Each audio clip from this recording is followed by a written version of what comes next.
What can a salesperson's pipeline tell the sales manager about that salesperson? That's a great question. I've always had a saying that the pipeline is the soul to the salesman's heart. You can tell everything about a salesperson via their pipeline. And there's really two elements to it in my experience has been. One is capability, so you could have the biggest pipeline that you've ever seen, but you actually don't close any deals.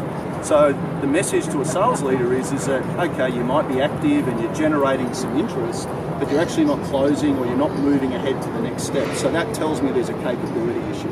So as a sales leader, I've got to drill into that. I've got to understand where that breakdown is and how am I going to help you develop the skills to move that pipeline. The second thing is if you've got a really good salesperson and they've got a really good track record and all of a sudden their pipeline's low, common sense tells you that they're not in front of enough people.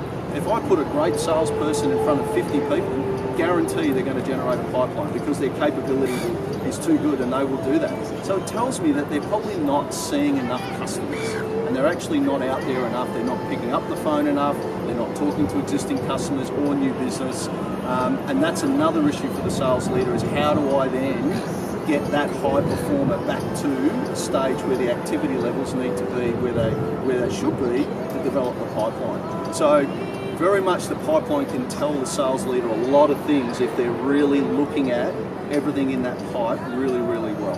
When it comes to sales forecasting, how do you create a commitment culture and maintain consistency in the numbers? The commitment culture is a big process, and it takes time.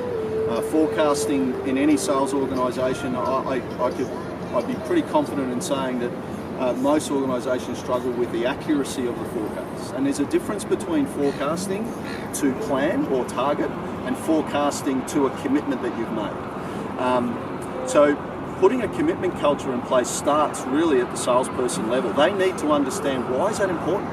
Why is it important that the forecast you give me has to be accurate? Why is that important? Some salespeople don't understand that. When you go up in the organisation to sales director or general manager level or MD level, a forecast to them is incredibly important. They need to understand why forecasting accuracy is important for the business. That's the first step. They need to understand that. You then need to develop a process around, well, what is it when we look at a prospect? How do we define a prospect? Your definition of a prospect might be different to mine. So we then need to really work a process out so that we are very aligned on what a prospect is and what stage of the sales process are they at so that we can then call that deal this month. Versus we don't have enough, we certainly haven't gotten to a point where we can call it, so we're not going to call it this month. That is a skill from the sales leader. They need to be able to dive into that prospect and really understand where it's at. That's where deal strategy is really important and the coaching is really important because a salesperson is very optimistic, which is where we want all our salespeople to be.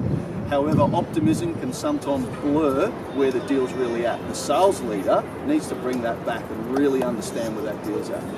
The commitment culture as well, the important thing with developing that is not the conversation you have with the person when they achieve their forecast. That's great, awesome, congratulations, well done. But what's the conversation you're having when they don't meet their commitment? What's that conversation? And the review process of, okay, let's have a look at, you called $100,000, you delivered me 50, let's have a look at where we went wrong here. And that analysis will help the salesperson understand, well, maybe we called that deal, we didn't cover off this in the process, and we didn't cover off that in the process. So next time we're in that situation, we learn. But it is a work in progress, a commitment culture, but it's really important that people have a plan around their prospects, and if one falls out, where am I going to go?